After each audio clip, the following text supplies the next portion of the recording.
The courtroom was packed. Row after row of expensive suits, designer handbags, and the kind of people who measured their worth in properties and portfolios. At the front, behind a mahogany table that cost more than most people's cars, sat Marcus Vanderburg, 42 years old, CEO of a luxury real estate company. Custom Italian suit, gold Rolex, catching the light every time he moved his wrist. Next to him sat his lawyer, Johann Pretorius, one of Johannesburg's most expensive divorce attorneys. 5,000 rand an hour. Worth every cent, Marcus always said. On the other side of the courtroom, at a plain wooden table, sat a woman alone. No lawyer, no family, no expensive suit. Just Naledi Makona, 35 years old, wearing a simple black dress from Woolworths. Her hair pulled back in a neat bun, hands folded on the table in front of her. Silent. Marcus glanced at her and smiled. That same condescending smile he'd been giving her for the past 3 months since he'd filed for divorce. The smile that said he'd already won, that she never had a chance. "This will be over in an hour," he whispered to Johann. She didn't even hire a lawyer. Probably can't afford one. Johann nodded, shuffling through his papers. The case was straightforward. Marcus Vanderburg versus Naledi Makona. Married for 12 years. No children. Marcus wanted a divorce. He'd already drafted the settlement. She'd get the small flat in Soweto where she'd been staying since he kicked her out. He'd keep everything else.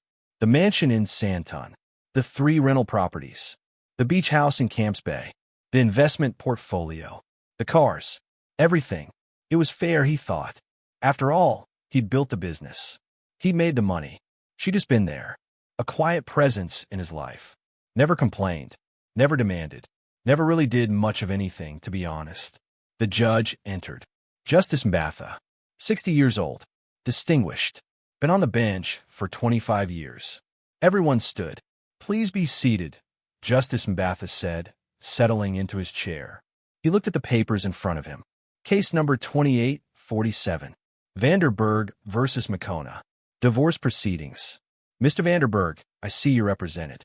Mrs. Makona, you're appearing without counsel?" Naledi stood. "Yes, Your Honor." Her voice was soft. Calm. Almost too calm for someone about to lose everything. "Do you understand you have the right to legal representation?" Justice Mbatha asked. "I do, Your Honor. I've chosen to represent myself." Marcus tried not to laugh. This was going to be easier than he thought. Johann stood up, all confidence and expensive cologne. "Your Honor, this is a fairly straightforward dissolution of marriage. My client, Mr. Vanderburg, has prepared a reasonable settlement that takes into account the circumstances of the marriage. We believe Mrs. Makona will find the terms more than fair." He slid a folder across to the judge, then one to Naledi. Naledi didn't open it. She already knew what was inside. Marcus had sent her the same document 3 times over the past months, each time demanding she sign. Each time she'd simply returned it and signed. "Mrs. Makona," the judge said, "have you reviewed the settlement proposal?" "I have, Your Honor." "And what is your response?" She stood, still calm, still quiet. "I reject it entirely, Your Honor." Marcus's smile faded slightly. Johann looked irritated.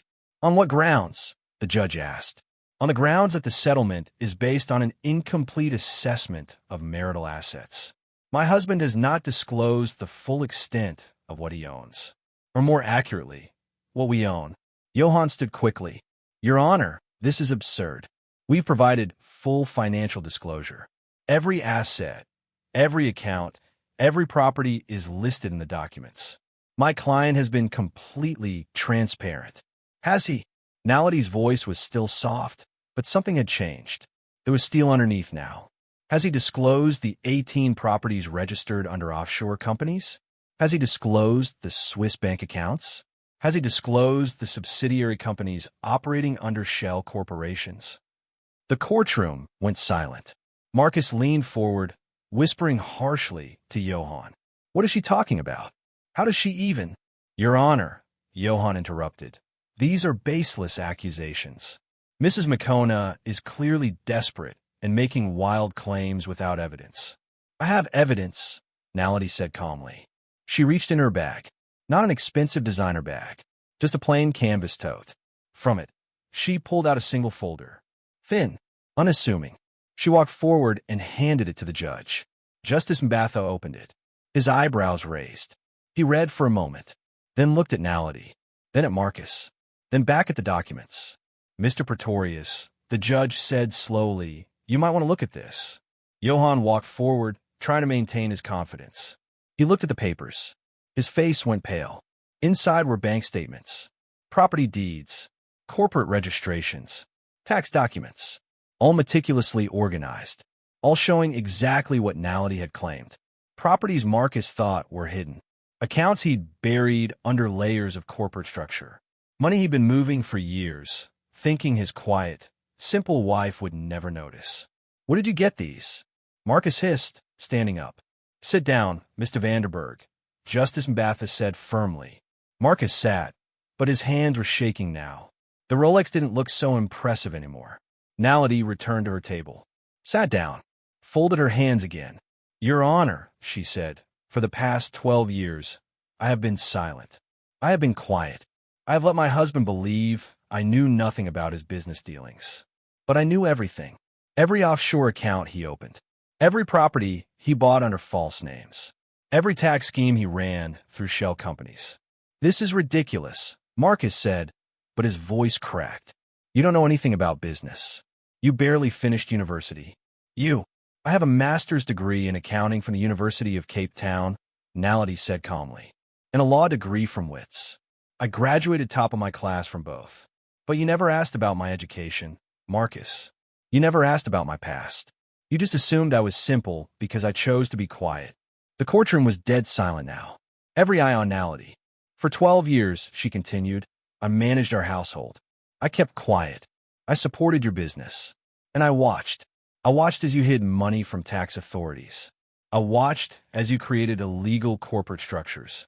I watched as you committed fraud on a scale that would interest not just this court, but the South African Revenue Service and several international financial regulators. Johann tried to speak, but nothing came out. I have copies of everything, Naledi said. Every transaction, every false declaration, every illegal transfer. I've been documenting it all for years. And 3 months ago, when you told me you wanted a divorce so you could marry your 24-year-old secretary, I finally decided it was time to stop being quiet. Marcus's face had gone from confident to terrified. Naledi, wait. We can talk about this. We can. We're past talking, Marcus. You threw me out of our home with nothing. You told me I was worthless. You told your friends I was just a poor girl from Soweto who got lucky when you married me. You told your secretary I was boring and stupid and that you'd wasted 12 years on me. She opened her folder, pulled out more papers. These are the divorce terms I'm proposing. You will transfer 70% of all marital assets to me, including the properties you try to hide, the offshore accounts, everything. You will also pay a settlement of 15 million rand for emotional distress and fraudulent conduct during the marriage. That's insane, Marcus shouted, standing up. You can't. Or, Naledi continued, her voice never rising. I can provide all of this evidence to SARS, to the Financial Intelligence Center, and to the National Prosecuting Authority, at which point you'll be facing criminal charges for tax evasion, money laundering, and fraud. Charges that carry a minimum sentence of 15 years in prison. Justice Mbatha looked at the documents in front of him, then at Marcus, then at Johann. Mr. Pretorius, I think you need to consult with your client. Johann was sweating now. He leaned down on Marcus, whispering urgently. Marcus was shaking his head, but Johann kept talking. And the more he talked, the more Marcus seemed to shrink. Finally, Johann stood. Your Honor, we request a brief recess to discuss the new information presented. Granted, 30 minutes. Everyone stood as the judge left. The moment he was gone, Marcus turned to Naledi. You can't do this. That's our money. I built that business. With my help, Naledi said quietly. Who do you think kept your books clean? Who do you think managed your taxes every year? Who do you think structured your deals so they looked legitimate? I did, Marcus. While you were out entertaining clients and taking credit, I was doing the real work. And I made sure to keep copies of everything. What? Marcus asked, and for the first time, he sounded broken. Why would you do this? Because I knew Nality said. "I knew from the moment we married that you didn't really love me. You loved the idea of having a quiet, obedient wife who wouldn't question you. You loved having someone who made you look good without threatening you. But I never loved you either, Marcus. I married you for security, for stability. And I worked for 12 years to make sure that if this day ever came, I would be the one walking away with power, not you." She stood up, picked up her bag. "You have 30 minutes to decide. Sign over what I'm asking for, or face criminal prosecution. Your choice." She walked out of the courtroom, head high, steps confident. Marcus stood there, watching her go. The woman he'd thought was simple, powerless, controllable. The woman who'd just destroyed him with the evidence she'd been quietly collecting for over a decade. 28 minutes later, everyone was back in the courtroom. Johann stood. His earlier confidence was completely gone. "Your Honor, my client agrees to Mrs. McCona's terms." Justice Mbatha nodded. "Very well. Mrs. McCona will receive 70% of all marital assets as outlined in her proposal, plus the settlement amount. Mr. Vanderberg, I strongly suggest you seek legal counsel regarding the other matters Mrs. McCona has raised. This court is adjourned." The gavel came down. Nality stood, collected her simple canvas bag, and walked out of the courtroom. Behind her, Marcus sat at his expensive table with his expensive lawyer, realizing he'd just lost everything to the woman he'd underestimated for 12 years. 6 months later, Nality stood on the balcony of the Santa Mansion. The one Marcus thought he'd keep. The one that was now legally hers, along with almost everything else he'd owned. She'd sold the beach house, sold 2 of the cars, kept the investment portfolio, and grown it by 20%. She'd also reported every illegal transaction Marcus had made to the authorities, not because she was vindictive, but because it was right. Marcus, meanwhile, was facing multiple criminal charges. His business had collapsed. His secretary had left him the moment the money dried up. He was living in a 1-bedroom flat in Ridport, working as a real estate agent for someone else's company, making a tiny fraction of what he used to earn. Nality's phone rang. Her mother. "Nality, I saw the news. They're saying Marcus might go to prison." "It's possible, Mama. Do you feel bad?" "Even a little." Nality thought about it. 12 years of being called simple, being dismissed, being treated like she was lucky he'd married her. 12 years of him taking credit for work she did. 12 years of watching him plan to leave her with nothing. "No, Mama, I don't feel bad at all." "Good. That man never deserved you anyway. When are you coming to visit?" "Your father wants to see you. Next weekend. I'll bring lunch. Bring that nice one you bought last time. Your father likes it." Nality smiled. "I will." She hung up and looked out over Johannesburg. The city lights were starting to come on. From here, she could see for miles. For 12 years, she'd been quiet, patient, watching and waiting. People had mistaken her silence for weakness, her patience for ignorance, her calm for powerlessness. They'd all been wrong, because the quietest person in the room is often the most dangerous. The one who watches, who listens, who remembers everything. And when that person finally decides to speak, the entire room goes silent. Nality had been quiet for 12 years. But when she finally spoke in that courtroom, she didn't just win a divorce. She destroyed a man who thought he was untouchable. And she did it all without ever raising her voice. 6 years later, Nality's investment firm was one of the most successful in Johannesburg. She specialized in helping women protect their assets during divorce. She taught them what she'd learned: how to document everything, how to be patient, how to wait for the right moment.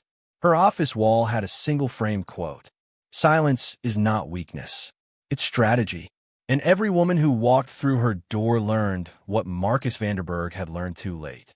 Never underestimate the quiet ones. They're not being silent because they're weak. They're being silent because they're 10 steps ahead of you. And by the time you realize it, it's already too late.